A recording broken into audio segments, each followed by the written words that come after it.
You're listening to 3:01 a.m. Stories, the hour when shadows stretch and the boundary between our world and the unknown begins to blur. The moment when reality falters and what lies beyond starts to seep through. Tonight, we bring you a story where silence holds power and a single glance can change everything. Prepare yourself for an unsettling journey into the heart of a forgotten town, where an ancient church hides a ghost, waiting to be seen. The road stretched out before them, a dark, serpentine ribbon disappearing into the inky blackness. The car's headlights pierced the gloom, casting erratic, dancing shadows on the twisted, ancient trees that loomed on either side. Sylvia, nestled in the back seat, watched the world outside with a growing sense of unease. The night felt alive, not with sound, but with an eerie stillness, broken only by the low hum of the engine and the occasional rustle of wind through the trees.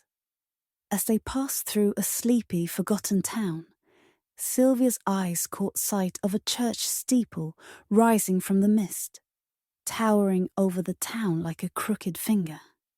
The steeple pierced the low-hanging fog, jagged and ominous against the night sky. She grabbed her phone, snapped a picture, and stared at the screen, waiting for the image to process. When she saw the photo, her heart froze. There, standing inside the steeple, barely visible in the corner of the frame, was a ghostly figure. A young girl, no older than 10. With dark, hollow eyes and pale skin that seemed to glow faintly in the dim light. She wasn't smiling. She wasn't moving. She was just there. Sylvia's breath hitched. She thrust the phone towards her father, her fingers trembling. "What is it, sweetie?" her father asked, glancing at the screen. His expression remained calm, dismissive. "I don't see anything," he said with a soft chuckle, his voice trying to soothe. "You're probably just tired." But Sylvia knew better. The girl was there. She had seen her. She could feel her. The image burned into her mind. And no matter how much she tried to rationalize it, the unease only deepened. As they drove away, Sylvia looked back at the church. The steeple stood tall and lonely, but the girl was gone. The hours of the night seemed to drag by. The image of the ghostly girl lingered, her pale face and empty eyes haunting Sylvia's every thought. She showed the photo to friends and family, but no one saw what she had seen. They all dismissed it as a trick of the light, a glitch in the camera. But deep down, Sylvia knew the truth. The girl was real, or at least she had been. The next night, as Sylvia lay in bed, staring at the ceiling, she felt a sudden sharp drop in temperature. The room warm just moments before now felt as cold as the grave. She sat up, her heart pounding in her chest. A faint, pale glow filtered in from the window, casting long, sinister shadows across the room. Trembling, she stood and slowly walked toward it, feeling her breath catch in her throat. When she reached the window, she froze. Standing outside in the yard, bathed in the cold light of the moon, was the girl. Her hollow eyes stared up at Sylvia, unblinking. She didn't move, didn't speak. She only pointed. Her arm raced slowly toward the church steeple. Sylvia's blood ran cold. The girl's thin, bony fingers seemed to beckon her, to pull her towards something she couldn't yet understand. Unable to tear her eyes away, Sylvia reached out and unlatched the window, pushing it open with trembling hands.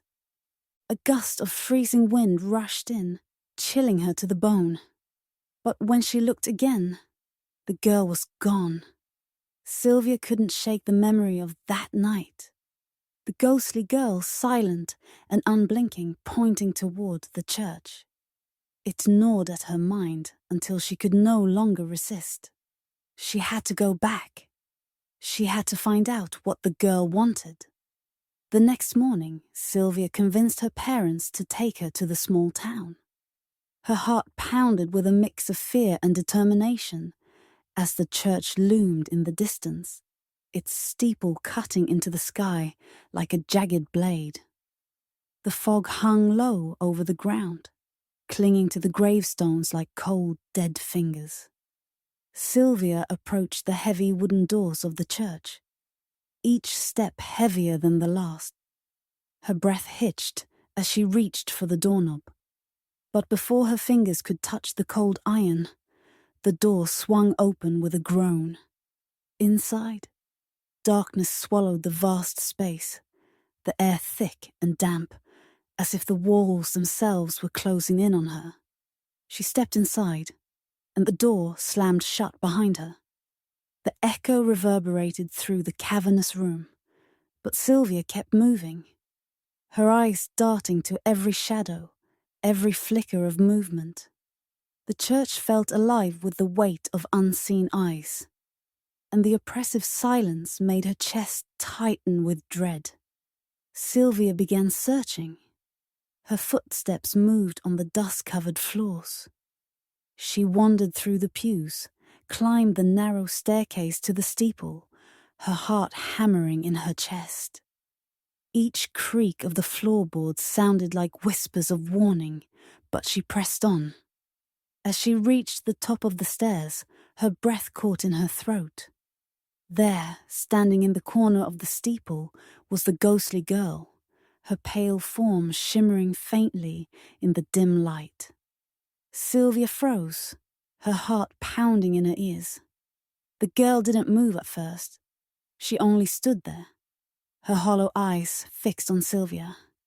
Then slowly, silently, the girl raised her arm again, pointing toward a small compartment hidden behind the altar.